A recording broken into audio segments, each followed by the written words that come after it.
السلام علیکم ویورز، ہماری ویڈیو اچھی لگے تو پلیز لائک کر دیں اور حوصلہ افزائی کے لیے پلیز سبسکرائب کر دیں۔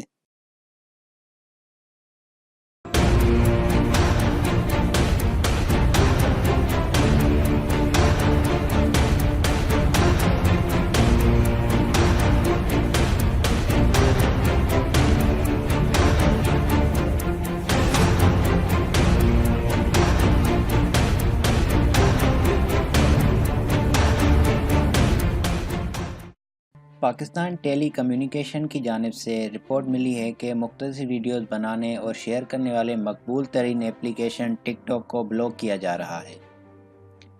یہ اقدام پاکستان کے ضلع جھنگ سے تعلق رکھنے والے ایک شہری کی درخواست پر کیا گیا ہے۔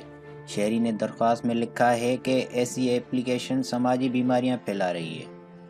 شہری، جس کی پہچان خفیہ رکھی گئی ہے، اس نے پی ٹی اے کو درخواست کی ہے کہ ایسی ایپلیکیشن کو ساؤتھ ایشیا کے ممالک میں بین کیا جائے۔ ایسی شکایت پرائم منسٹر آفس میں اکتوبر 2018 میں قائم ہونے والے شکایت پورٹل میں درج ہوئی تھی، جس کو جلد از جلد حل کرنے کے لیے پی ٹی اے کو فارورڈ کیا گیا تھا۔ مقامی ذرائع ابلاغ سے رپورٹ ملی ہے کہ ایسی شکایت کے بعد 10 جنوری تک ٹک ٹاک کو بلاک کیا جا سکتا ہے۔ فرینڈز، اگر آپ کو ہماری ویڈیو پسند آئی تو پلیز لائک کریں اور حوصلہ افزائی کے لیے پلیز سبسکرائب کر دیں۔